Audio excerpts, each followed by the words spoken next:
कि विश्व में सबसे अच्छी जो ट्रेन है, सबसे अच्छी इन द सेंस सबसे फास्ट ट्रेन, ये क्या टेक्नोलॉजी है सर, और ये कहाँ से इसका जन्म होता है और ये किस तरह दुनिया को डिफाइन करेगा सर? इसमें व्हील्स नहीं होते, ये ट्रेन स्मूथली लिफ्ट कर जाती है और एक एयर गैप के साथ चलती है। तो आप समझ सकते हैं कोई फ्रिक्शन नहीं रह जाता। जब बगल हाईवे के बगल से निकलती थी तो आप तो देख ही नहीं पाते थे, आप खिलौने की तरह लगती हैं कार सब। अब हाइपर लूप इससे भी एक स्टेप आगे है, कोई भी रेजिस्टेंस नहीं रहेगा, तो प्लेन की स्पीड पे जाएगी। विश्व के स्तर पे रेलवे क्या है, क्या माइंडसेट है, किस तरह की बेहतरीन ट्रेन दुनिया में आज उपलब्ध हैं? LHB कोच आई हैं जो कि एक्सीडेंट होने के बावजूद उलटती पलटती नहीं है। लोग भूल गए, आज से 12 साल पहले हर साल ये कितने लोग मरते रहे होंगे हर साल? 500-600 एवरेज। आज कितना है अंदाज लगाइए। ये बहुत बड़ी उपलब्धि है। दुनिया की अपनी ट्रेन देखी होंगी और दुनिया का रेलवे सिस्टम को देखा होगा आपने। जापानीज रेलवेज का मुकाबला है नहीं दुनिया में, कुछ नहीं है उनके जैसा। जहां सेकंड्स में ट्रेन लेट हो रही है, इसकी अनाउंसमेंट होती है। एक ट्रेन एक स्टेशन पे आके प्लेटफॉर्म पे रुकती है और एक क्रू उसको मिनटों में कैसे साफ करता है। क्या किया है सर चाइना ने ऐसा जो हम नहीं कर रहे हैं? क्या सबसे बड़ी चीज उन्होंने ये कि मन बनाया कि हमें ये करना है। दुनिया में जितने बनाने वाले ट्रेन हैं, डीजल लोगों के 2 बड़े मैन्युफैक्चरर अमेरिका में, यूरोप के 3 बड़े मैन्युफैक्चरर और जापान के भी 2, इन 6-7 को ही कहा कि आइए। शायद सबने सोचा होगा कि ये नहीं कर पाएंगे, पर उन्होंने किया। ऑर्डर इतने बड़े थे कि कोई कंपनी रिफ्यूज कर ही नहीं सकती थी। जब चीनियों ने सीखा, मैं स्टेशन पे जाता हूँ तो बहुत मुश्किल होता है ये इमेजिन करना कि एक दिन हम वहाँ होंगे। बहुत मुश्किल होता है जी। लोग तो हमारे देश में सर बाथरूम में भी बैठ के जाते हैं जी। तो एक तकलीफ का पैरामीटर बहुत अलग है। अगर मैं आपसे पूछूं कि जब से आपने ज्वाइन किया है पिछले 15-20 साल के अंदर, आपने ऐसी 5 चीजें क्या देखी हैं जो आपको एक पॉजिटिव डायरेक्शन लगता है इस देश की रेलवे के अंदर? ये तो आपने मेरा फेवरेट सवाल पूछ लिया।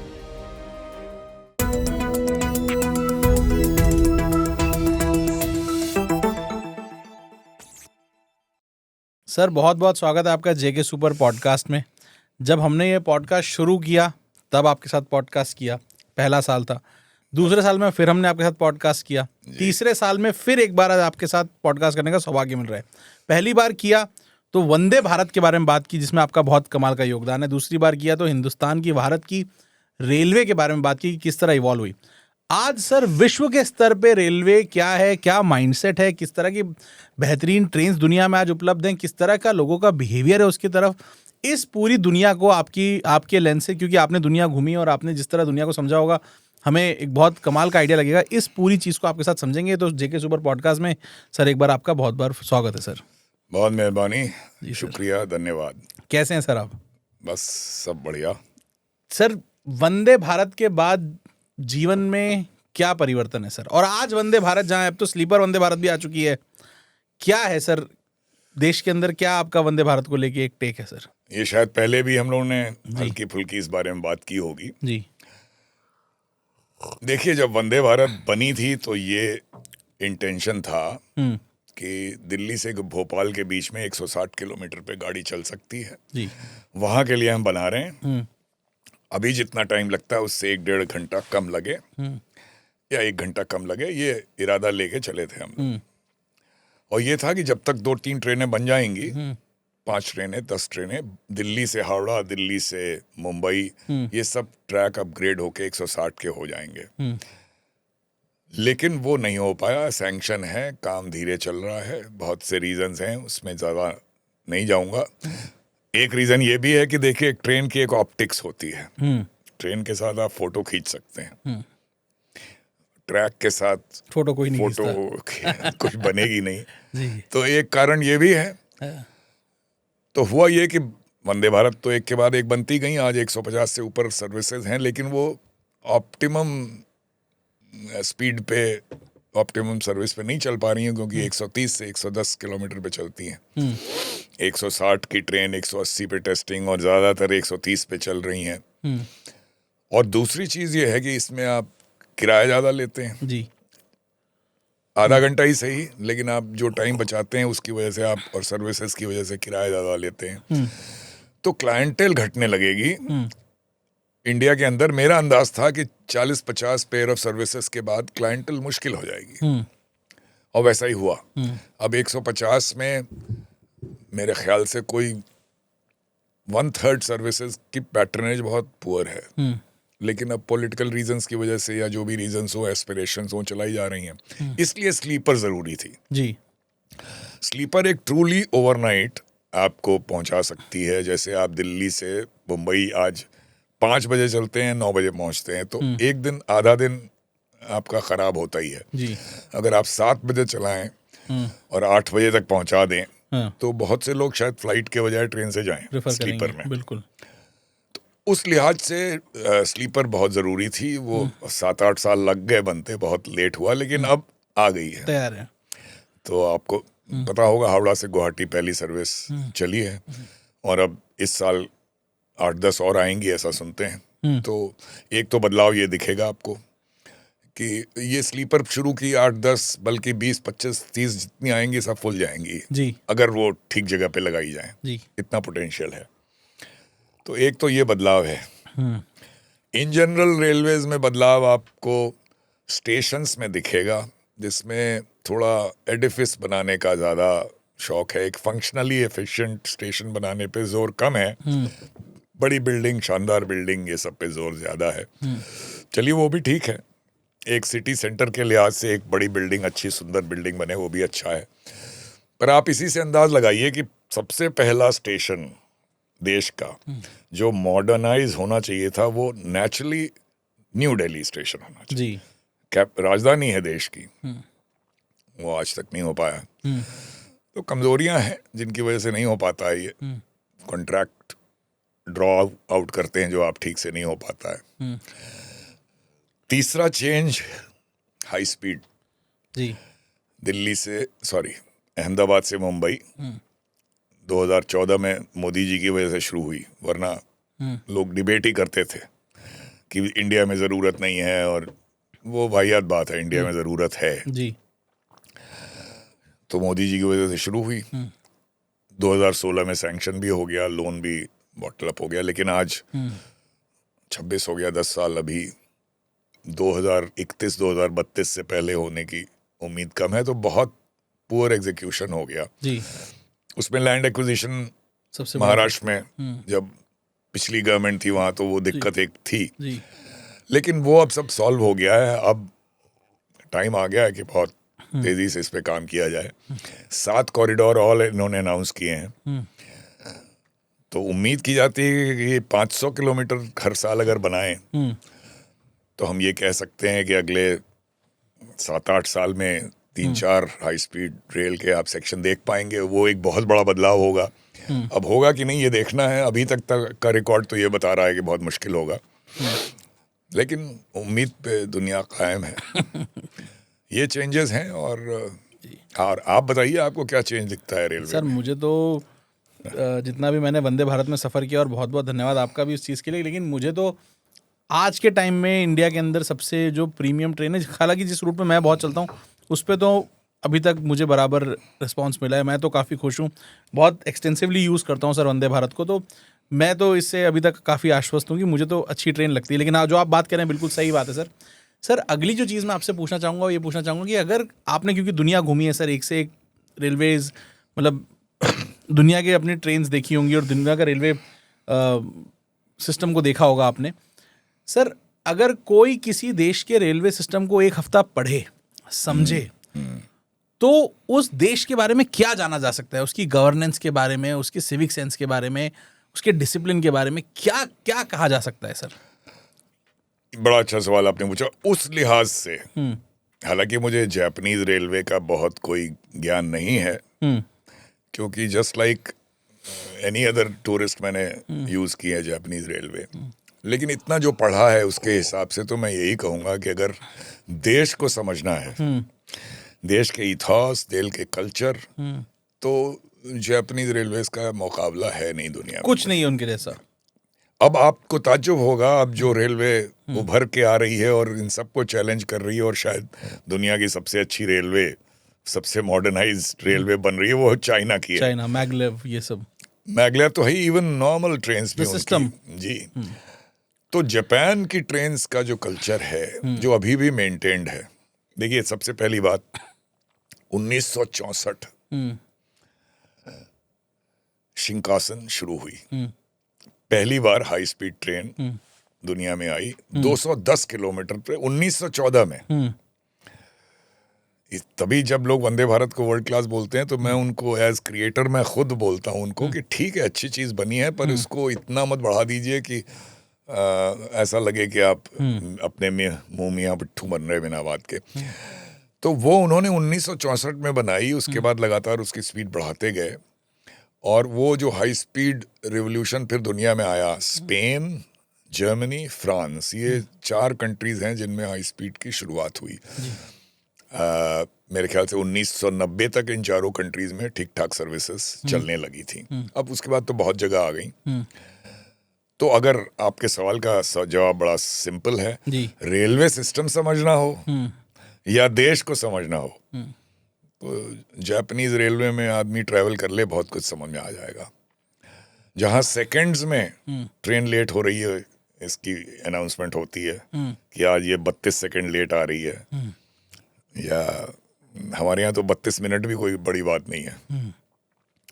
और जिस तरह से एक ट्रेन एक स्टेशन पे आके प्लेटफॉर्म पे रुकती है और एक क्रू उसको मिनटों में कैसे साफ करता है, एकदम एक ड्रिल है वो, और एकदम चमका देता है। और मेरे ख्याल से अब ठीक टाइम नहीं मुझे याद है, वक्त 7 मिनट या 9 मिनट का वक्त लेते हैं वो, और ट्रेन 15 मिनट में रेडी हो जाती है वापस जाने को। यही सवाल मैं आपसे पूछना चाह रहा था सर कि क्या है सर, हम जितना ट्रेन को समझते हैं, ट्रैक पे दौड़ती हुई एक इंजन और गाड़ी है जी। इसके पीछे किस लेवल का मैनेजमेंट है, किस लेवल की सोच है, किस लेवल का टर्न अराउंड टाइम है, क्या क्या ऐसी चीज़ें हैं कि उनकी ट्रेन सेकंडों में ही लेट होती है और हमारी घंटों में भी लेट हो जाए तो इतनी कोई बड़ी बात नहीं है। इसकी क्या एक वजह ये भी है कि हमारा नेटवर्क इतना एक्सटेंसिव है कि ये कर पाना बहुत मुश्किल है, क्योंकि मुझे ऐसा लगता है कि जितना हमारा नेटवर्क एक्सटेंसिव है उतना चाइना का भी एक्सटेंसिव होगा, थोड़ा कम होगा। 2 मामले में नेटवर्क एक्सटेंसिव है, लेकिन सैचुरेशन जो है हमारा सबसे ज्यादा है। इसका क्या मतलब हुआ सर? जी, हमारा उसी लाइन पे आप जितनी ज्यादा ट्रेन हो सके चलाने की कोशिश करते हैं और हाई स्पीड ट्रैक हमारे पास अभी है नहीं, तो तेज से तेज और स्लो से स्लो ट्रेन सब एक ही ट्रैक पे चलती है। तो ये एक थोड़ी कॉमन सेंस की बात है कि किसी ट्रैक पे अगर स्लो ट्रेन चलेगी और फास्ट भी चलेगी, आप स्लो ट्रेन को एक तरफ खड़ा कर दो, फिर फास्ट को निकाल दो, तो स्लो और भी बुरी तरह पिटती है, और स्लो हो जाएगी, और स्लो हो जाती है। या फिर आप कहें कि नहीं, इतना ज़्यादा नहीं रोकेंगे, चलाएं, तो वो अल्टीमेटली जो स्लोएस्ट ट्रेन है उसी स्पीड पे सारी ट्रेनें चलेंगी। तो हम लोग के यहाँ पॉलिटिकल कंपल्शन या population pressure, travel pressure, migrant labourers, इतने प्रेशर्स हैं, उसकी वजह से हम लोग ने जो ट्रैक हैं उस पे उसकी कैपेसिटी से ज़्यादा ट्रेन चलाते आ रहे हैं हम लोग, और वो लगातार सैचुरेशन बढ़ता जा रहा है। इसका सॉल्यूशन यही है कि आप ज़्यादातर डबलिंग करिए, क्वाड्रपलिंग करिए। बॉम्बे एरिया में 6 लाइंस बन रही हैं, बन भी गई हैं काफ़ी, लेकिन जिस स्पीड से ट्रैवलर्स की संख्या बढ़ रही है उस स्पीड से ये काम नहीं हो पा रहा है। सर, हिंदुस्तान में जो एविएशन सेक्टर है वो भी काफ़ी ग्रो किया, बिल्कुल, उसके बावजूद रेलवे की संख्या बढ़ी जा रही है सर। जी, ऐसा है कि देखिए, एविएशन आज ज़रूर कॉमन मैन तक पहुंच गया है जी, लेकिन आप ये सोचिए कि जो ट्रेन की जर्नी जो 3-4 घंटे की है, वहाँ पे अगर अच्छी ट्रेन सर्विस नहीं भी है तब भी लोग ट्रेन सर्विस प्रेफर करेंगे। जी, ट्रेन और प्लेन का यही फ़र्क है। आपको सबसे अच्छा एग्जांपल मैं दूंगा, चेन्नई बैंगलोर। आप ट्रैवल किया होगा आपने कभी? मैं नहीं गया सर, लेकिन कोई बात नहीं। वो जो भी डिस्टेंस है वो आज शताब्दी 4 घंटे 30 मिनट लेती है और वंदे भारत 4 घंटे 10 मिनट। इस लेवल पे भी बहुत लोग मैं जानता हूँ जो कहते हैं कि भाई फ्लाइट नहीं लेंगे, क्योंकि एयरपोर्ट जाना, फिर वहाँ वेट करना, 2 घंटा फिर पहले ऑब्वियसली पहुंचिए। फिर बैंगलोर का ट्रैफिक, हम सिटी सेंटर में पहुँचते हैं ऐसे। अगर यही डिस्टेंस चेन्नई बैंगलोर की आप हाई स्पीड ट्रेन से इसको 2.5 घंटे पे ला दें तो 0 हो जाएगा एयर ट्रैफिक, जी, कोई चलेगा ही नहीं। और ऐसा मैंने देखा है। कहाँ देखा है? एक बार मैं, अगर वक्त हो तो मैं एक बिल्कुल सर, इंसिडेंट आप बताऊं। जितना बताइए सर। एक बार मेरे को जाना था फ्रैंकफर्ट से कोलोन, तो मेरे पास एयर टिकट था। कहीं से मैं फ्रैंकफर्ट आया और मैं वो चेक इन काउंटर पे गया, मेरे पास लुफ्थांसा का टिकट था। तो वो लेडी ने देखा, बोला please go to the train station. मैंने कहा ट्रेन स्टेशन क्यों भाई, लुफ्थांसा का टिकट है। She said no, it's a Lufthansa number but it is a train ticket. the number Lufthansa whatever LF whatever number is the number of a train। ये Deutsche वाहन के साथ हमारा arrangement है। तो खैर फॉर्चुनेटली वहीं फ्लूगहाफन फ्रैंकफर्ट पे वहीं पे स्टेशन भी है। आपका मूड तो खराब हुआ होगा सर कि मैं फ्लाइट की जगह ट्रेन नहीं, में वो जाऊंगा। पहले हुआ 1 मिनट, फिर मुझे पता था कि स्टेशन बगल में ही है। तो वहां पहुंचे और 1 घंटे 10 मिनट में कोलोन पहुंचती है। 300 किलोमीटर की स्पीड पे जाती है वो ट्रेन।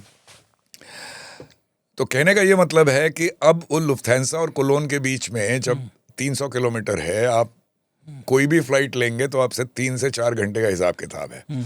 और ट्रेन से आपको लग रहा है 1 घंटा 10 मिनट। तो लुफ्थांसा कोई भी एयरलाइन फ्रैंकफर्ट से कोलोन के बीच में फ्लाइट रखती ही नहीं है। और यही इंडिया में होगा। और इसका फायदा देखिए, रोड और एयर, इसका पोल्यूशन कंपेयर्ड टू रेलवेज 6 से 10 गुना है डिपेंडिंग अपॉन सर्विसेज। तो देश के लिए, एनवायरनमेंट के लिए अच्छा है कि ट्रेनें फास्टर चलें और लोग ज़्यादा से ज़्यादा ट्रेनों से जाएं। अच्छा, मैं थोड़ा भटक गया था। नहीं सर, ये बिल्कुल पार्ट ऑफ द कन्वर्सेशन है सर, आप बताइए। मैं भी यही बात कर रहा था कि इस तरह की सिटीज़ आप पिकअप करके उस पर हाई स्पीड ट्रेन जल्दी से जल्दी लाएं, और ये देश के लिए बहुत अच्छा होगा, पैसेंजर्स के लिए बहुत अच्छा होगा, एनवायरनमेंट के लिए बहुत अच्छा होगा। और इसमें कैपिटल इंटेंसिव है, लेकिन आज देश में पैसा है। आजकल इंफ्रास्ट्रक्चर पे हम लोग साल का 13-14 लाख करोड़ खर्च कर रहे हैं। रेलवे पे 3 लाख करोड़ आप दे रहे हैं। तो बजाय बहुत स्टेशंस को बहुत ग्लोरीफाई करने के, आप इस तरह की चीज़ें बनाएं तो देश के लिए बहुत अच्छा रहेगा। सर, जापानीज ट्रेन्स, जापान में चलने वाली ट्रेन्स, इनके बारे में और कुछ बताना चाहेंगे सर, जो देख के आपको लगा कि यार जी ये देखिए, मैं, हाँ, बहुत आपने अच्छी बात एक और कही। जापान का तो मैंने आपको बता दिया, वो मैचलेस है। वो मुझे दुनिया में और कहीं नहीं दिखा हुआ ऐसा, उस टाइप की एफिशिएंसी। और फ्रांस की, जर्मनी, इवन यूके, जिसका लेगेसी रेलवे हमारे यहाँ है। यूके की बात इसलिए नहीं करूँगा कि यूके आज की डेट में एडवांस रेलवे टेक्नोलॉजी में यूके का नाम आजकल नहीं आता है। Japan, China, Germany, Spain, France, ये कंट्रीज हैं। और डीजल लोकोस के लिए यूएसए, इवन कोरिया। तो फ्रांस, जर्मनी, स्पेन, इनकी सब अपने अपने अच्छे पॉइंट है। मैं एक जर्मनी की एक एग्जाम्पल देता हूँ। जो उनके 19th सेंचुरी में स्टेशंस बने हैं, वो बड़ी बड़ी अच्छी बिल्डिंग है। बिकॉज उस समय भी स्टेशंस जो एक सिटी का सेंटर माना जाता था। ठीक है, जैसे कोर्ट या रेलवे स्टेशन, ये सब चीज there are many places in India also where Chhatrapati 0 kilometre is the railway station. तो अब बड़ी ग्रैंड बिल्डिंग्स हैं स्टेशंस की। लेकिन इसके अलावा अगर आप देखिए तो वो मतलब वाहियात, ये सब शोबाजी में मुझे नहीं लगता वो टाइम मरते हैं। उनका पर्पस ये रहता है कि भाई रेलवे स्टेशन इसलिए है कि पैसेंजर आए, प्लेटफॉर्म पे जाए, अपनी डिवाइस पे देख ले या साइनेज से देख ले। वो हमको किसी पोर्टर से नहीं पूछना है कि फला गाड़ी किस प्लेटफॉर्म पे आएगी एंड सो ऑन। वहाँ पहुँचे, प्लेटफॉर्म पे परमानेंट साइनेज है, परमानेंट।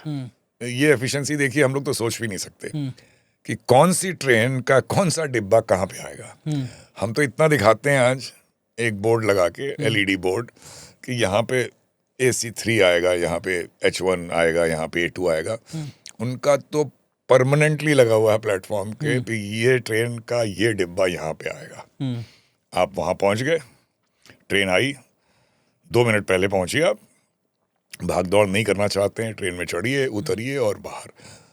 तो बहुत ज़्यादा एक मॉल टाइप एटमॉस्फेयर स्टेशन पे नहीं चाहिए, अनलेस कमर्शियली आप उसको एक्सप्लॉइट करके पैसा बनाना चाहें रेलवे के लिए, वो करें, ठीक है। वो हम लोग कर नहीं पा रहे, लेकिन बड़े बड़े स्टेशन बना रहे हैं। दूसरी एफिशिएंसी उनके, एक तो ये आपने ट्रेन ली, अब आपको अगर ट्रेन बदलनी है, पहली बार मुझे याद है एक टिकट था मेरा जिसमें मेरे पास 3 मिनट था। मैं बार बार पूछ रहा था लोगों से कि दूसरी ट्रेन क्या उसी प्लेटफॉर्म पे आएगी, मैं उतर के फिर उसको पकड़ लूंगा। तो वो भी इंफॉर्मेशन पता लग गई कि वो दूसरे प्लेटफॉर्म पे आएगी। तो आई वाज वेरी नर्वस कि उतर के फिर मैं ओवरहेड ब्रिज या अंडरपास लेके दूसरे प्लेटफॉर्म पे जाऊंगा, ट्रेन आएगी, अपना कोच ढूंढूंगा। लेकिन इतना स्मूथ था सब कुछ। आप उतरे, आपने अंडरपास लिया, अंदर गए, आपके सामने बोर्ड है, आपने देखा कहाँ पे आपका डिब्बा आएगा, आप खड़े हो गए और 3 मिनट के अंदर मैं अगली ट्रेन के अंदर। अब ये सब चीज़ तो अनथिंकेबल है। अब ऐसा क्यों? एक तो मैंने कहा कि हमारा पॉपुलेशन ज़्यादा है, ट्रेन हम लोगों ने ज़्यादा कर दी। अगर हमारी ट्रेन राइट टाइम चलने लगे तो ये संभव है, ये असंभव काम नहीं है। लेकिन अगर आपकी ट्रेनें इतनी लेट चलती हैं तो ये सिस्टम फिर कोलैप्स कर जाएगा। तो सोल्यूशन, भाई क्रिटिसाइज करने के अलावा सोल्यूशन, मैंने आपको कहा कि सोल्यूशन तो एक ही है कि भाई ज़्यादा से ज़्यादा ट्रैक्स आपके बने और ज़्यादा से ज़्यादा आप सेक्शन की कैपेसिटी ऐसी बनाइए कि ट्रेनें राइट टाइम चल सकें।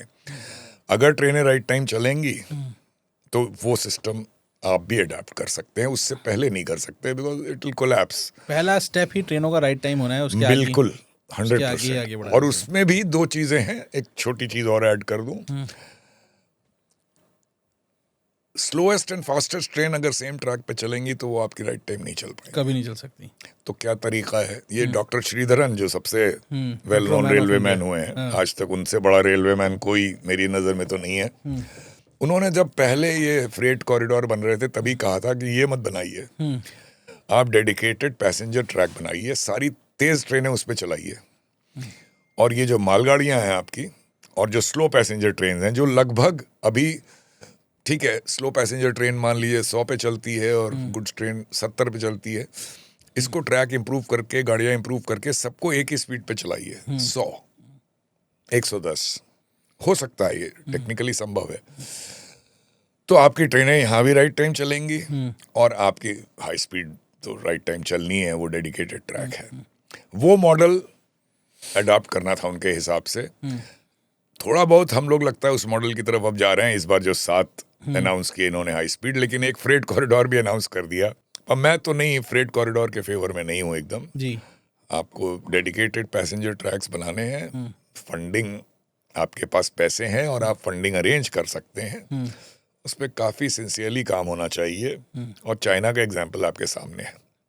क्या किया है सर चाइना ने ऐसा जो हम नहीं कर रहे हैं, और चाइना को, और रिजल्ट सामने हैं, ऐसा क्या किया है सर चाइना ने अपने रेलवे सिस्टम के अंदर? इन्वेस्टमेंट नंबर 1, जैसे जो हम आज कर रहे हैं। चाइना ने 20 साल 25 साल पहले सबसे बड़ा काम जो किया ये कि बेतहाशा इन्वेस्टमेंट किया। उनकी थ्योरी है कि investment drives growth, and they have proved it. Difference है एग्जीक्यूशन की स्पीड में। लैंड एक्विजिशन वगैरह वहाँ कोई इशू ही नहीं है, आपको पता ही होगा। सरकार ने डिसाइड किया कि यहाँ से ट्रैक जानी है तो जानी है, वो फिर 2 दिन के अंदर वो लोगों को कॉम्पेंसेशन देना है, ऑल्टरनेट अकोमोडेशन जो भी है वो उसके जो सेट वो हैं, लेकिन उसमें कोई लिटिगेशन और ये सब का वहाँ स्कोप है ही नहीं। तो इससे बहुत मदद हो जाती है। तो वो तो इंडिया में या किसी वेस्टर्न कंट्री में भी नहीं हो सकता, डेमोक्रेसी में वो नहीं हो पाएगा, पॉसिबल नहीं है। मैं डिफेंड नहीं कर रहा हूँ, there are ways to improve it, लेकिन चाइना की स्पीड आप इस सेटअप में नहीं ला सकते।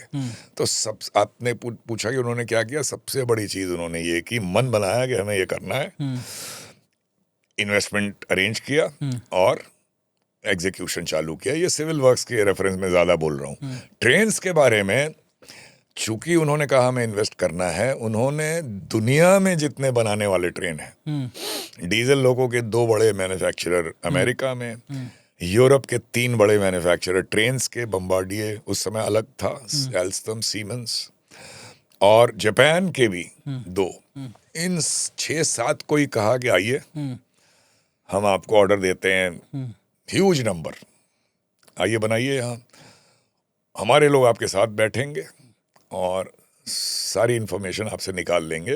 इन एक्सप्लिसिट टर्म्स उन्होंने कहा। शायद सबने सोचा होगा कि ये नहीं कर पाएंगे, पर उन्होंने किया। ऑर्डर इतने बड़े थे कि कोई कंपनी रिफ्यूज कर ही नहीं सकती थी। सब आए, सबने सेटअप किया, जब चीनियों ने सीखा, सीख के अब उस स्टेज पे आ गए हैं कि वो उनसे इन अ वे उनसे बेहतर हो गए। तो रियली सीखा, और वो मॉडल ऐसा था कि वो सक्सीड कर गया। यहाँ पे हम लोग उतना बड़ा ऑर्डर देते नहीं हैं, तो हम लोग की उतनी नहीं चलती है इनके साथ। वो जो टेक्नोलॉजी ट्रांसफर कर रहा है उसकी ज़्यादा चलती है। कुछ बताएगा, कुछ नहीं बताएगा, ये सब उन्होंने नहीं होने दिया। उन्होंने कहा भाई इतना मेजर कॉन्ट्रैक्ट है, ये है, हम जो चाहेंगे तुम दोगे, आओगे, टेक्नोलॉजी तो हम करोगे। देंगे। बिल्कुल, हम लोग भी कर सकते हैं अब हम लोग भी कर सकते हैं। अभी तक कर नहीं पाए हैं, और कोई उस दिशा में कुछ हो रहा है ऐसा भी नहीं दिख रहा है, लेकिन कर सकते हैं हम लोग अब। तो ये दो चीज सबसे बड़ी है कि एकदम execution, fast execution, get technology, learn and then develop yourself. अब वो चीनी माल अब कोई नहीं बोलता। 20 साल पहले लोग कहते थे चीनी माल है। माल है, बिल्कुल। अब कहाँ आप सुनते हैं, अब तो सारे अब सब अच्छे चीनी माल ही है। अब आप अच्छा सामान खरीदिए, वो भी चाइना से आ रहा है, और घटिया सामान जो होता है सो कॉल्ड, वो भी चाइना से आ रहा है। वो प्राइस के हिसाब से अच्छा प्राइस दीजिए, बेस्ट सामान लीजिए। तो ये मॉडल है चाइना का।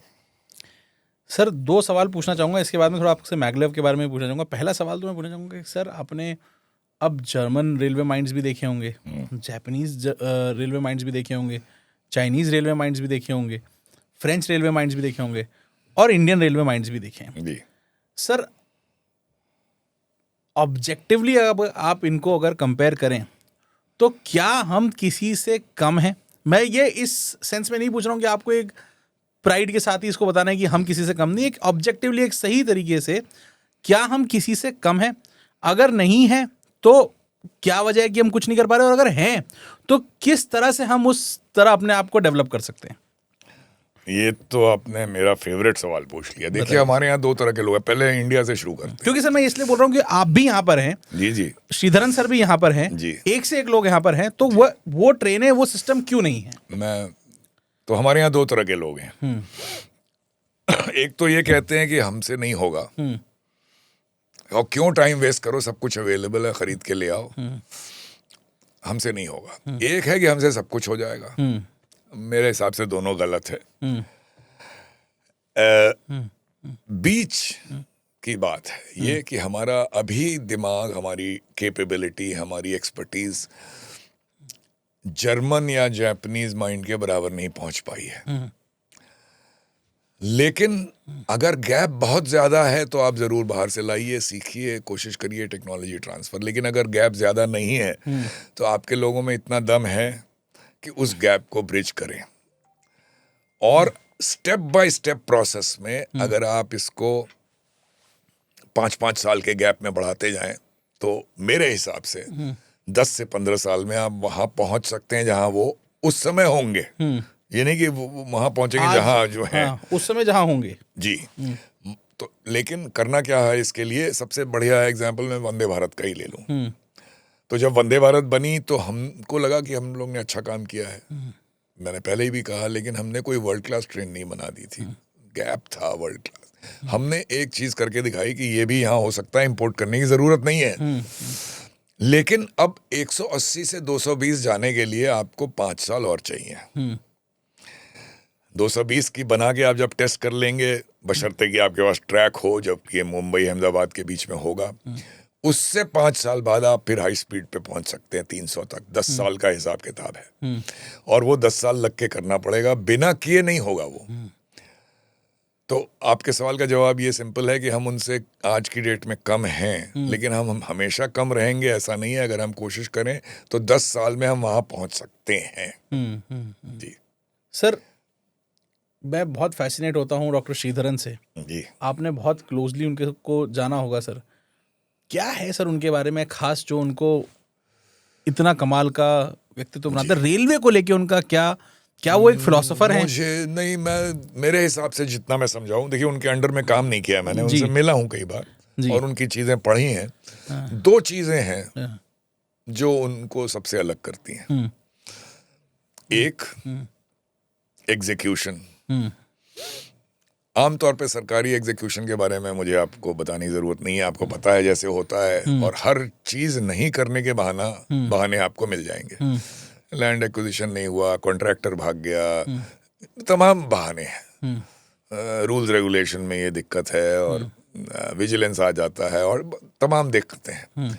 उनका प्रिंसिपल ये सिंपल था कि भाई ये काम करना है, इसका एस्टिमेट बना है, ये ऑर्डर हुआ है, ये करके देना है, इसमें ये सब एक्सक्यूज नहीं चलेंगे। मैं उन्हीं को टीम में रखूंगा जो ये समझते हो, जो एक्सक्यूज देगा वो टीम से बाहर। और किया उन्होंने ये डीएमआरसी के टाइम में। रोडे अटकाने वाले कुछ फाइनेंस ऑफिसर आए, उनको अगले दिन उन्होंने कमरा लॉक करा दिया उनका। ये सब चीज़ रेलवे में नहीं हुई है, कमरे में ताला लगा दिया कि अब आप आ नहीं सकते यहाँ। तो ये एक बहुत बड़ी चीज़ है कि काम होना है तो होना है। और दूसरा जो मैंने सुना है और मेरा इम्प्रेशन है, if I'm wrong, somebody can correct me, but what I understand, he places integrity and honesty at a very high level in whatever he does, including his team. तो जनरली मैं कहूँगा ये दो बड़ी चीज़ें हैं जो उनके अंदर थी, जिसकी वजह से वो इतना कुछ कर पाए। और फिर वो सीख करते थे कार्ट ब्लांश, सरकार का पूरा सपोर्ट। बहुत सी ऐसी चीज़ें हैं, पॉलिटिकल एंगल्स हैं, और कुछ चीज़ें रोड़े आ सकते हैं जिसमें काम रुकता है, तो उस समय मैं जो करूँगा उसमें पॉलिटिकल इंटरफेरेंस नहीं होनी चाहिए। तो ये उनकी एक कंडीशन सी रहती थी। एक खास बात देखिए, उन्होंने जो करके दिखाया डीएमआरसी में जी।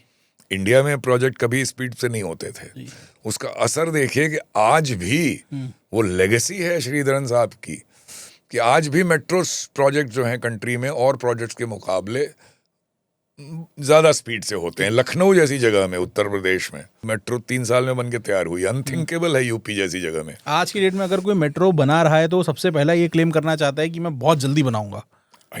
तो ये कहाँ से आया? गर्व की बात, श्रीधरन जी की ही लेगेसी है। जी जी जी सर, एक सवाल तो मैं आपसे ये पूछना चाहूँगा कि चलिए, अपने देश में तकलीफ़ें हैं, रेलवे के अराउंड बहुत कुछ है, कई समस्याएं हैं। मैं स्टेशन पे जाता हूँ तो बहुत मुश्किल होता है ये इमेजिन करना कि एक दिन हम वहाँ होंगे। बहुत मुश्किल होता है जी। और उसमें मैं किसी को ब्लेम नहीं करता। मैं ये भी समझता हूँ कि जिस तरह की इकोनॉमी है, जिस तरह के लोग हैं, जहाँ से जो उनकी समस्याएं हैं, उनकी प्रायोरिटी ही नहीं है कि मेरे को एक बहुत ही सिविलाइज्ड रेलवे स्टेशन मिल जाए। उन्हें रेलवे स्टेशन से ट्रेन पकड़ के घर पहुँचना है, चाहे कुछ भी। ट्रेन में उनको कितनी अच्छी बर्थ मिलेगी उससे। लोग तो हमारे देश में सर बाथरूम में भी बैठ के जाते हैं जी। तो एक तकलीफ का पैरामीटर बहुत अलग है। पर फिर भी आप, अगर मैं आपसे पूछूं कि जब से आपने ज्वाइन किया है पिछले 15-20 साल के अंदर, आपने ऐसी 5 चीज़ें क्या देखी हैं जो आपको एक पॉजिटिव डायरेक्शन लगता है इस देश की रेलवे के अंदर? सबसे पहला लोग कहेंगे किस चीज़ की बात की। सबसे पहला, 10 साल पहले, आप 12 साल पहले स्टेशन जाते ही प्लेटफॉर्म से सारा मक जो है ट्रैक पे होता था, तो आपको बड़ी एबोरेंट फीलिंग आती थी। याद होगा आपको। मुझे भी लगता था तब। कोई मुझसे पूछता था तो मैं कहता था रेलवे की प्रायोरिटी ये है कि इसके बारे में क्या कर रहे हो। आमतौर पे जैसे सरकारी हिसाब किताब होता है, लोग कहते थे भाई ये तो ऐसे ही चलेगा, इसमें क्या मतलब है। ट्रेन आ गई ऊपर से तो कुछ नहीं दिख रहा है, लेकिन जब तक ट्रेन नहीं आई तब तक तो मुश्किल था सर खड़े होना। सुप्रीम कोर्ट ने रेलवे को इस पे आड़े हाथों लिया। फिर रेलवे ने काम किया, लेकिन आया डंडा सुप्रीम कोर्ट से, और बायो टॉयलेट सारी ट्रेन में लग गए। कोई 5-7 साल लगे मेरे ख्याल से। अब डेट थोड़ी इधर उधर हो गई होगी, लेकिन 2019 तक शायद सारी ट्रेनें कवर हो गई थी। आज जनरल डिब्बे में भी बायो टॉयलेट होता है सारी ट्रेन में 100%। जी। तो आज आपको स्टेशन, लोग कहते हैं भाई सफाई थोड़ी इम्प्रूव हो गई है। सेकेंड चीज मैं यही कहूँगा कि सफाई पहले से इम्प्रूव हो गई है जी। आज आपको बहुत अच्छी नहीं लगेगी, लेकिन पहले के मुकाबले बेटर है, बहुत बेहतर है। हाँ।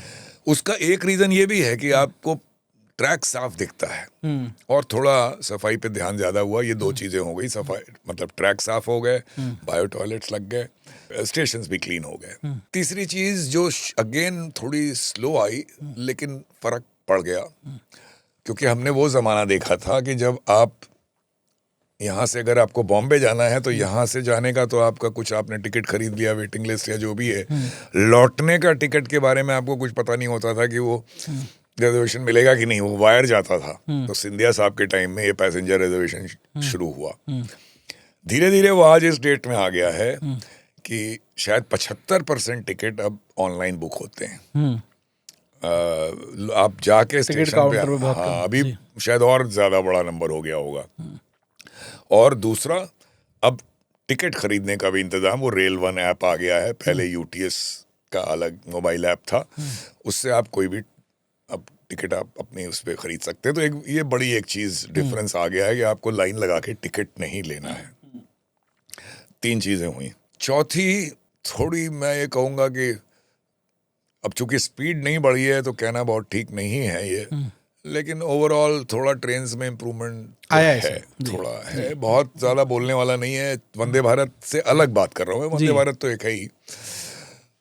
और अगर आप मुझसे कहें, मुझे सोचना पड़ेगा, ऐसा कोई बहुत बड़ा इम्प्रूवमेंट रेलवे में आ गया हो मुझे नहीं दिखता। मैं सफाई बता दी आपको, ये बता दिया, इतना आम पब्लिक की अगर हैसियत से बात करूं तो ये चीजें हैं जो हुई हैं रियली।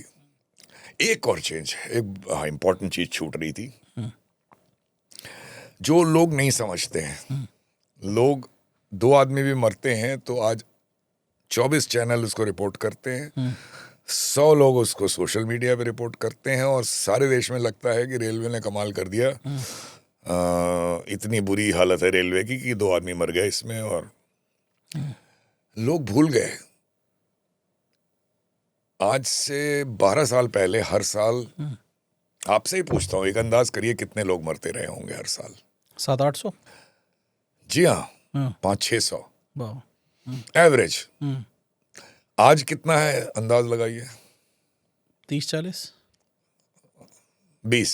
20। इस साल का अगर लें, पिछले 3 साल में 20-25 का एवरेज आएगा। एक बालासोर में 292 लोग मर गए थे तो एवरेज बिगड़ गया था उस साल का। वो अगर हटा दें तो ये नंबर 20-25 पे आ गया। आप सोचिए 500-600 का 20-25 पे आना, ये बहुत बड़ी कमाल की बात उपलब्धि है। और ये कोई ऐसा नहीं कि अभी हो गया, ये सालों से। एक तो लेवल क्रॉसिंग हटाई जा रही थी, अनमैन्ड 0 हो गई। कितने लेवल क्रॉसिंग के ही एक्सीडेंट होते थे तो जो रेलवे के हिस्से में आते थे। ट्रैक इंप्रूव हुआ क्योंकि पैसा लगा, उसका काफी क्रेडिट इस सरकार को जाएगा क्योंकि काफी इंफ्रास्ट्रक्चर में पैसा ज्यादा दिया। जी। मेरा ग्राउज ये है कि स्टेशंस के बजाय इन चीजों में लगाइए, तो जी। वो लगा है, ट्रैक्स इंप्रूव हुए हैं। तीसरा, LHB कोच आई हैं जो कि एक्सीडेंट होने के बावजूद उलटती पलटती नहीं है तो लोग कम मरते हैं। क्या हुआ सर ये LHB कोच, एक बार मुझे बताइए। ये एक जर्मन टेक्नोलॉजी की कोचेज आई थी लेट 90s में, अर्ली 2000। इनमें एक फीचर है कि जब ट्रेन अगर लड़ भी जाएगी या डिरेल भी हो जाएगी तो लड़ेगी तो एक दूसरे के ऊपर नहीं चढ़ जाएगी। उसमें ही बहुत लोग मर जाते थे। मतलब वो या तो कैप्साइज हो जाती थी या एक दूसरे में टेलीस्कोप हो जाती थी या डिरेल होती थी तो भी पलट जाती थी। तो वो उस वजह से लोग बहुत मरते थे। अब ये वो नहीं होता, ये डिरेल भी हुई तो ये थोड़ा सा टिल्ट होगी, अपनी जगह खड़ी रहेगी और एक दूसरे के अंदर नहीं जाएगी। अगर एक दूसरे के ऊपर चढ़ भी जाए थोड़ी बहुत तो क्रम्पल नहीं होती है। तो इस वजह से लोगों, कैजुअलिटी बहुत कम हो गई एक्सीडेंट होने के बावजूद। ये 3 मेन चीजें हैं। और सिग्नलिंग में भी इम्प्रूवमेंट हुआ है थोड़ा इंफ्रास्ट्रक्चर में। लेकिन ये बड़ी बात है, 500-600 हर साल से घट के 20-25 पे आना, जबकि आपको न्यूज ये सुनाई देगी कि रेलवे में एक्सीडेंट बहुत हो रहे हैं। कमाल सर। सर इस समय मुझे लगता है कि विश्व में सबसे अच्छी जो ट्रेन है, सबसे अच्छी इन द सेंस सबसे फास्ट ट्रेन तो मैग्लेव है जी। ये क्या टेक्नोलॉजी है सर, और ये कहाँ से इसका जन्म होता है, और ये क्या करना चाह रहा है चाइना, और ये किस तरह दुनिया को डिफाइन करेगा सर? जी, तो मैग्लेव सिंपल टर्म्स में आपके व्यूअर्स के लिए, इसमें व्हील्स नहीं होते। तो ये एक लीनियर इंडक्शन मोटर टेक्नोलॉजी है जिसमें ट्रैक में लीनियर मोटर है और आपकी मैचिंग इक्विपमेंट ट्रेन में है। ये ट्रेन स्मूथली लिफ्ट कर जाती है और एक एयर गैप के साथ चलती है। तो आप समझ सकते हैं कोई फ्रिक्शन नहीं रह जाता। तो it can achieve very high speeds. इस सब्जेक्ट पे रिसर्च 50s से हो रही है, जापान, जर्मनी, फ्रांस, शायद यूके में भी। लेकिन रिसर्च को एक वायबल प्रोडक्ट में कन्वर्ट करने में बहुत टाइम लगता है। और ये चलती रही रिसर्च, टेस्ट भी हुए 300 किलोमीटर पे, 400 पे, 500 पे। की शुरुआत में शायद चाइना ने कहा कि हम फंड करेंगे, हम कमर्शियली वायबल है कि नहीं है बात की बात है, हम एक जो भी है उनकी Shanghai to Shanghai airport 30-32 kilometre की लाइन है, इस पे आइए बनाइए। सीमेंस के साथ मिलके उन्होंने, तो मेन थी कि उन्होंने फंडिंग के लिए तैयार हो गए। वो चाइना का मॉडल यही तो है इन्वेस्टमेंट का, तो उन्होंने बना दी। टेक्नोलॉजी उनकी नहीं थी, लेकिन पहली ट्रेन जो कमर्शियली चालू हुई मैगलेव की वो 2006 में या 2007 में चाइना में चालू हुई, जो 432 किलोमीटर की स्पीड टच करती है। उसके बाद और आपने खबर सुनी होगी कि 500 में टेस्ट हो गया, कहीं मैंने 610 तक सुना था सर मैंने। जी 610 तक शायद सुना था मैंने, जो लास्ट सुना था। नहीं, साउंड बैरियर के बियॉन्ड तो नहीं। अच्छा। लेकिन मेरे ख्याल से 540 560 तक टेस्ट हो गए हैं। हाँ। लेकिन अभी भी कमर्शियली ऑपरेट होने वाली ये अकेली है। तो ये इस तरह की टेक्नोलॉजी को मैच्योर होने में देखिए कितना वक्त लगता है, और जब टेक्नोलॉजी मैच्योर होने के कगार पे आती है तो उसको फाइनेंशियल वायबिलिटी में वो देखा जाता है कि भाई ये तो बहुत महंगी पड़ेगी, तो वो नहीं हो पाता है। तो उसको किस तरह से उसका कॉस्ट कम किया जाए और कम में किया जाए, इस पे अभी काम चल रहा है। लेकिन अभी कोई दूसरी बड़ी लाइन मैगलेव की आने वाली हो दुनिया में अभी इमीडिएट फ्यूचर में तो मुझे नहीं दिख रहा है। आपने एक्सपीरियंस किया सर मैगलेव? जी, आप बैठे अंदर? जी जी, मतलब एज ए पैसेंजर। हाँ, एज ए पैसेंजर बैठे। जो वही शंघाई का जिस स्टेशन जहाँ से चलती है वहाँ से शंघाई एयरपोर्ट तक। कितनी देर लगी थी सर? अब मुझे याद नहीं है, लेकिन ये मुझे याद है कि 432 किलोमीटर उसने रजिस्टर किया था। और वो कितनी दूर की लाइन है सर ये? शायद छोटी 30 से 35 किलोमीटर की लाइन है। तो ये तो सर बैठते ही हार्डली वहाँ बस वो अब हाईवे बगल में था। और मुझे याद है कि हम लोग जब बगल हाईवे के बगल से निकलती थी तो आप तो देख ही नहीं पाते थे, आप खिलौने की तरह लगती हैं कार सब। या आप हाईवे में हैं, ट्रेन में बगल में आई तो आप नजर उठाई नहीं आपकी कि ट्रेन गई नदारद। तो ये उसका एक यूएसपी कहिए। सर और टेक्नोलॉजी दुनिया में किस तरह की रिसर्च चल रही है सर रेलवे के ऊपर? वो हाइपर लूप कुछ जी था? अब हाइपर लूप इससे भी एक स्टेप आगे है कि देखिए आपने फ्रिक्शन तो हटा दिया, फ्रिक्शन रेल व्हील के बीच में जो होता है वो तो हट गया, लेकिन विंड रेजिस्टेंस तो फिर भी है। बताइए। तो अब आपने ये सोचा कि भाई एक ट्यूब को वैक्यूम क्रिएट करके उसके अंदर यही चीज चलाओ, तो वो उसमें कोई भी रेजिस्टेंस नहीं रहेगा, कम पावर कंज्यूम करेगी और फास्टर हो जाएगी। दोनों फायदे हैं, बहुत कम एनर्जी लगेगी। हो सकती है सर, प्लेन से फास्ट हो जाएगी सर वो तो। Yes, almost. आइडिया यही है कि वो प्लेन की स्पीड पे जाएगी और मतलब साउंड बैरियर भी बस्ट करेगी। तो उसको भी ये एक्सपेरिमेंट भी अब यहाँ हो सकता है मेरी डेट्स कुछ गलत हों, लेकिन ये पहले हमारे ये इलॉन मस्क साहब इसको ट्राई कर रहे थे, इस पे काम कर, एक दो कंपनीज और हैं। फिर ये वर्जिन अटलांटिक के वो साहब आ गए, उन्होंने उनसे ले लिया।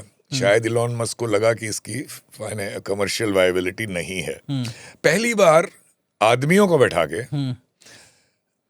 500 मीटर या ऐसे ही 800 मीटर की एक ट्रेन वहाँ पे यूएस में चलाई गई। ये इलॉन मस्क के ही तब तक शायद वर्जिन अटलांटिक वाले आ गए थे, उन्होंने चला के दिखाई। आज तक ह्यूमन ट्रायल वही एक हुआ है, इसके अलावा अभी तक नहीं हुआ है। तो मेरे हिसाब से ये टेक्नोलॉजी आएगी कि नहीं आएगी, इस पे क्वेश्चन मार्क है। ये मैं नहीं कहता कि नहीं आएगी, आ भी सकती है। कब आएगी, अगर आएगी तो कब आएगी, ये मैं कह सकता हूँ कि अगर आएगी तो ये अब से कम 10 से 15 साल से पहले नहीं आने वाली। इतना वक्त लगेगा इसको बनाने में। सर आखिरी 2 सवाल जो मैं आपसे पूछूंगा उसमें एक तो ये पूछूंगा सर, आजकल आपने भी सुना होगा एआई हर तरफ है, एआई का हल्ला है। बिल्कुल, एक अलग ही चीज़ है एआई किस तरह इंटीग्रेट हो रहा है रेलवेज में दुनिया में, और क्या हिंदुस्तान में हो रहा है, ये तो पूछ लेता हूँ सर, फिर आखिरी सवाल पूछूंगा। अब दुनिया का बहुत इस वक्त तो नहीं बता पाऊंगा मैं। इंडिया में कहाँ हो रहा है जरूर बता सकता हूँ। जिन पे काम चल रहा है, अभी बहुत ज्यादा यूज हो रहा है ये तो नहीं कहेंगे। एक तो सबसे बड़ी बात ये जो कुंभ मेले के टाइम दिल्ली में स्टैम्पीड हुआ, तो क्राउड कंट्रोल के लिए ऑब्वियसली बात है एआई के थ्रू आप जगह जगह वीडियो कैमरा लगा के पूरी मॉनिटरिंग कर सकते हैं, ये करेक्टिव एक्शन ले सकते हैं क्राउड कंट्रोल के लिए। सिमिलरली ट्रेन में भी लगा के आप एआई के थ्रू बहुत कुछ क्राउड कंट्रोल के अलावा और भी कुछ इंसिडेंट, ये सब आप वॉच कर सकते हैं। जी। यहाँ तक कि सुना है थोड़ा लाफेबल है, लेकिन ये एक्चुअली एक साहब ने ये प्रोडक्ट डेवलप किया और रेलवे ने सपोर्ट किया कि एआई बेस्ड स्टिंक डिटेक्टर होगा। अच्छा। तो बियॉन्ड द लिमिट अगर स्टिंक जाएगी तो वो अलर्ट देगा, वो टॉयलेट साफ किया जाएगा। वो बहुत ही वाहियात आइडिया है, बिकॉज आप स्टिंक डिटेक्ट करके क्या कर लोगे? सफाई तो आदमी ही करेगा ना, एआई तो सफाई नहीं कर देगा। तो आपको तो मॉल्स के मॉडल पे इन एनी केस आदमी रखना है जो सफाई करे, जो आप नहीं रखते हैं। जी। मैं सबसे ये कहता हूं कि ट्रेन कैसे साफ होंगी? लोग कहते हैं कि साफ नहीं रहती ट्रेनें, टॉयलेट्स खासकर। नहीं रह सकते। एक ही तरीका है मेरे हिसाब से, कोई और तरीका, कल को बहुत टेक्नोलॉजी अच्छी हुई, वैसे महंगे टॉयलेट लगा दीजिए जो अपने आप आपका पॉट अंदर चला गया, साफ होके आ गया, बहुत चीज़ें पॉसिबल हैं। लेकिन हमारी इस टेक्नोलॉजी के साथ सिर्फ एक मॉडल पॉसिबल है, और वो मॉडल है जो एयरपोर्ट या मॉल्स में होता है। और वो मॉडल बड़ा सिंपल है कि हर वक्त वहाँ एक आदमी होता है, डेडिकेटेड, एक सफाई कर्मी होता है। तो आप चलिए एक कोच पे नहीं तो 2 कोच मिला के अगर एक आदमी रख दें तो उसके जिम्मे आए 7-8 टॉयलेट्स, बिल्कुल साफ रहेंगे। इसके अलावा कोई मॉडल पॉसिबल नहीं है। तो खैर, हम स्टिंग डिटेक्टर की वजह से डाइग्रेस कर गए थे। तो इस तरह की यूसेज सामने दिख रही है। एलिफेंट्स जो रन ओवर हो जाते हैं नॉर्थ ईस्ट में, वहाँ एआई का यूज करने की बात हो रही है कि एलिफेंट्स का अगर कोई झुंड आ रहा है या तो वो एआई वार्निंग उसकी देगा through various sensors and so on. ये सब चीजें चल रही हैं, पर जो सबसे ज्यादा आखिरी बात जिसमें एआई का यूज होना चाहिए वो है संरक्षा, सुरक्षा नहीं, संरक्षा, सेफ्टी। हमारे पास हर ट्रैक, हर स्टेशन पे डेटा लॉगर है, हर लोको में एक कंप्यूटर है, हर ट्रेन में एक कंप्यूटर है। सारा डेटा, ट्रेन कहाँ रुकी, कितने बजे चली, कितने बजे स्पीड थी, सब डेटा हमारे पास है जो आप ऑनलाइन लाइव कैप्चर कर सकते हो, कर भी रहे हो। इसी तरह स्टेशन पे कोई सी ट्रेन किस सिग्नल पे कब आई, कितने बजे आई, कब चली, कौन सा ट्रेन ऑक्यूपाइड है, सारा डेटा आपके पास है, आप लाइव कैप्चर कर रहे हो। ये दोनों अलग अलग रिसाइड करते हैं, दोनों आपस में बात नहीं करते। इनकी आपस में बात करा दीजिए और एआई का यूज करिए। अच्छा, ये इतना बड़ा डेटा है, इतना मैसिव डेटा है ये, कि ये मैनुअली उसका स्क्रूटनी पॉसिबल नहीं है। स्क्रूटनी क्यों करनी है? अगर एक एक्सीडेंट होता है तो वो 1000 नियर मिस के बाद होता है, ये मेरा मानना है जी। यानी अगर एक एक्सीडेंट हुआ है तो वैसे 1000 नियर मिस हुए हैं, उसके बाद एक हुआ है, तो वो 1000 नियर मिस हो जाते हैं। जी। एआई लगा दीजिए आप, पहले डिटेक्ट मेहनत लगेगी 2-3 साल, बड़ा मैसिव मॉडल बनाना पड़ेगा, लेकिन वो सारे अलर्ट्स आपको दे देगा कि देखिए आज ये एक्सीडेंट बचा। ये आज की डेट में ये 4 एक्सीडेंट भारतीय रेलवे में बच गए, वरना फेटल होते। उन 4 में जीएम तक वो बात पहुंचनी चाहिए, डीआरएम नहीं, एकदम टॉप तक उस रेलवे के। और उस पे मान लीजिए हफ्ते में एक अलर्ट ऐसा आएगा, 2 आएंगे, उस पर ऐसी तहकीकात हो और इस तरह फॉलो अप हो कि अपने आप एक सेफ्टी कल्चर बन जाएगा। आज वो कारपेट के अंदर जाता है। तो 100 बात की एक बात, आर्टिफिशियल इंटेलिजेंस का massive usage to improve safety is the need of the hour. कमाल सर। सर, एक आखिरी सवाल जो मैं आपसे पूछना चाहूँगा, मुझे ट्रेन्स में सफ़र करना बहुत पसंद है। रेलवे टूरिज्म एक बहुत ही खूबसूरत सेक्टर है और बहुत सारे देशों ने उसको बहुत अच्छी तरह से एग्जीक्यूट भी किया है। हमारे यहाँ भी टूरिज्म की कोई कमी नहीं है, बहुत ही कमाल का। और हमारे यहाँ भी अब कुछ ट्रेन्स हैं, पैलेस ऑन व्हील्स है, एक महाराजा एक्सप्रेस है, डेक्कन चैरियट एक चलती है साउथ में, गोल्डन चैरियट, डेक्कन ओडिसी, इस तरह की ट्रेन्स हैं हमारे यहाँ। ये दुनिया भर में इस तरह की कई ट्रेन्स हैं जी। ये पूरा सेक्टर किस तरह इवॉल्व कर रहा है? आपने कभी किसी में ट्रैवल किया है ऐसी ट्रेन में? और दूसरा, भारत में इसका क्या फ्यूचर है सर? तो मैंने जब ये भारत में शुरू हुई थी, पैलेस ऑन व्हील जब बन रही थी जी, और उस समय पैलेस ऑन व्हील्स के बाद एक ट्रेन बनी थी जो बुद्धिस्ट सर्किट में चलनी थी, उसका नाम मैं भूल रहा हूँ। वो जब बन रही थी तो उसमें as a probationer I was involve, तो तब से थोड़ा बहुत इन्वॉल्व हूँ। एक जीएम्स को ऑफर मिलता है इसमें एज ए पैसेंजर जाने का, बिना पैसा दिए। अच्छा। वरना 4-5 लाख का तो टिकट होता है। जी जी, और मिलता भी नहीं, कई साल तक बुक रहता है। हाँ, तो वो जीएम वो मेरे को मिलना था, नहीं मिला, मैं जाता भी नहीं, अगर मिलता तो थोड़ा क्रिमिनल टाइप का लगता है मुझे। लेकिन ये कह सकता हूँ कि इस मामले में हमारी कुछ ट्रेन्स बहुत अच्छी हैं। महाराजा एक्सप्रेस है, एक्सपेंसिव है, लेकिन उसका रिव्यू जो मैंने जर्मनी में फॉरेनर से सुना, वो जिनके पास पैसा है उनको अच्छा लगता है। वो स्वागत भी वो राजाओं की तरह उनका किया जाता है। जी पैलेस ऑन व्हील्स भी अच्छा एक्सपीरियंस था। जी लेकिन आपका सवाल है भारत के सिर्फ इंटरनेशनल नहीं, अपने नेशनल डोमेस्टिक टूरिस्ट के लिए भी। जी जी तो उनके लिए भी इस सरकार ने कुछ शुरू किया था, वो उसका नाम फिर मैं भूल रहा हूँ, लेकिन वो थोड़ा एकदम ही लोअर एंड, मतलब सेकंड क्लास की। हाँ, तो हमारे यहाँ जो एफ्लुएंट क्लास है, जो कि 5-6-7 लाख नहीं देने वाला, मतलब 1.5-2 लाख दे सकता है, उनके लिए थोड़ा उससे कम लग्जूरियस, उसके फ्रिल्स हटा के टूरिस्ट ट्रेन चलाने का स्कोप और है और होना चाहिए। बिल्कुल है। और विश्व में किसी ऐसी ट्रेन में आपने ट्रैवल किया है? मैंने ऐसी किसी ट्रेन में ट्रैवल नहीं किया, लेकिन जैसे आप हैं उसी तरह अक्सर ट्रांस साइबेरियन रेलवे है और ओरिएंट एक्सप्रेस वाले रूट पे चलने वाली ट्रेन है सर। जी, ये सब है। यूएसए में उधर आपके कनाडा और यूएसए में वो उनके जो नॉर्थ ईस्टर्न स्टेट्स हैं वहाँ पे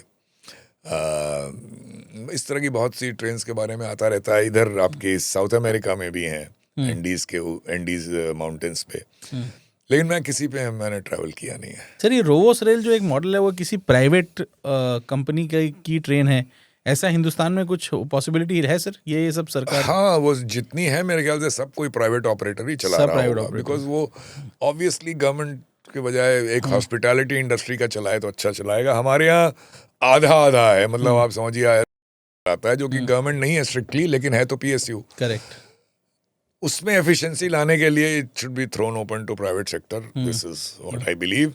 वो मेरे ख्याल से वेस्टेड इंटरेस्ट हैं या एंट्रेंच्ड इंटरेस्ट हैं, वेस्टेड नहीं कहना चाहिए कि, और वो नहीं आने देते हैं। पर थोड़ा कंपटीशन में इनमें आए तो कुछ प्राइवेट प्लेयर्स, उनको जब कंफर्ट मिलेगा कि भाई इसमें पैसा डूबना नहीं है, that comfort you have to give, वरना कोई पैसे क्यों लगाएगा।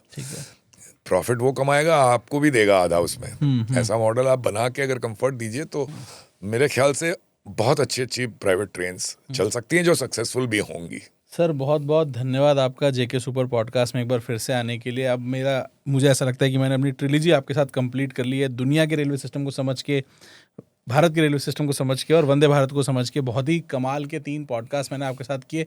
ये नहीं कह रहा हूँ कि और कुछ है नहीं सर, आगे और कमाल की चीज़ें होती रहेंगी, बहुत ही कुछ आपके साथ करने का मौका मिले। लेकिन बहुत बहुत धन्यवाद सर, आपका काम जो आपने देश के लिए किया और जिस तरह की रिटायरमेंट के बाद भी जिस तरह से आपका योगदान बना रहता है सर, उसके लिए बहुत बहुत धन्यवाद जेके सुपर पॉडकास्ट। बहुत बहुत शुक्रिया मुझे बुलाने के लिए, धन्यवाद। Thank you sir.